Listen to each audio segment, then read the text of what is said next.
BJP की washing machine किसी भी तरह के दाग को दूर कर देती है। कांग्रेस और विपक्ष के नेता तो ये बात खुलकर कहते हैं कि जब कोई बड़ा नेता बीजेपी के खिलाफ होता है तो केंद्र की जांच एजेंसियां उसके खिलाफ छापेमारी कार्रवाई करती हैं। एक के बाद एक कर उसे निशाना बनाया जाता है, जेल तक भेज दिया जाता है। कोर्ट में जांच एजेंसियां उसे जमानत तक नहीं मिले इसकी कोशिश करती हैं। लेकिन जैसे ही वो नेता बीजेपी में शामिल हो जाता है या बीजेपी के गठबंधन का हिस्सा बन जाता है, वो बीजेपी की वॉशिंग मशीन में धुल जाता है, पाक साफ हो जाता है। और अब बीजेपी की वॉशिंग मशीन में जिन नेता की धुलाई हुई है, जो भ्रष्टाचार के मामले से बेदाग बताया जा रहा है, वो आंध्र प्रदेश के सीएम चंद्रबाबू नायडू हैं। नायडू लोकसभा चुनाव से ठीक पहले ही एनडीए में शामिल हुए थे और ये कहा जाता है कि नायडू के एनडीए में आने का फायदा बीजेपी को मिला।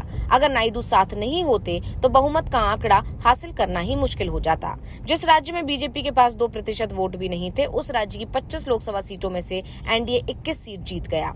अगर लोकसभा चुनाव की बात की जाए तो बीजेपी को 240 सीट मिली है, एनडीए की सीटों की संख्या 294 है, जबकि बहुमत का आंकड़ा 272 है। अगर नायडू एनडीए के साथ नहीं आते हैं तो आंध्र प्रदेश में एनडीए को एक भी सीट नहीं मिलती। ऐसे में नायडू की जरूरत को बीजेपी अच्छी तरह से समझती है और इसी जरूरत की कीमत नायडू मांग रहे हैं। आंध्र प्रदेश के लिए वो एक के बाद एक योजनाओं पर दांव लगा रहे हैं, लेकिन नायडू की बड़ी राहत ईडी की तरफ से दी गई है। अब हम आपको पूरा मामला बताते हैं जिससे नायडू को क्लीन चिट मिली है। नायडू पर कौशल विकास निगम में 371 करोड़ रुपए के घोटाले का आरोप लगा था। साल 2023 में तत्कालीन वाईएस जगनमोहन रेड्डी सरकार में सीआईडी जांच के आधार पर उनकी गिरफ्तारी हुई थी। पिछले साल 31 अक्टूबर को जमानत मिलने से पहले नायडू ने 53 दिन जेल में बिताए थे।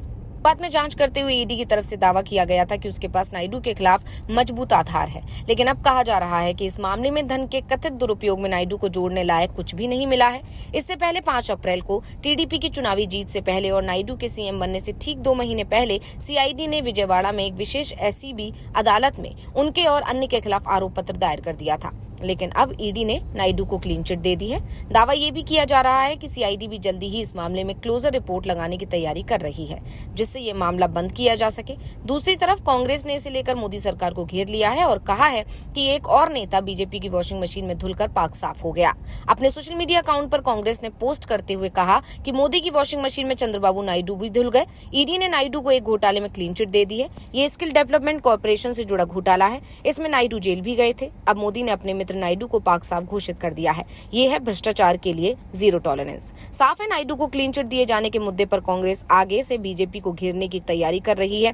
ये मुद्दा महाराष्ट्र विधानसभा चुनाव में भी उठाया जा सकता है। खास तौर पर जिस तरह से पीएम मोदी भ्रष्टाचार के खिलाफ लड़ाई का दावा करते हैं, उससे ये सवाल पूछा जा सकता है कि आखिर बीजेपी के साथ आते ही जो नेता पहले बीजेपी की नजर में भ्रष्ट होते थे, केंद्रीय जांच एजेंसियों के निशाने पर होते थे, वो पाक साफ कैसे हो जाते हैं।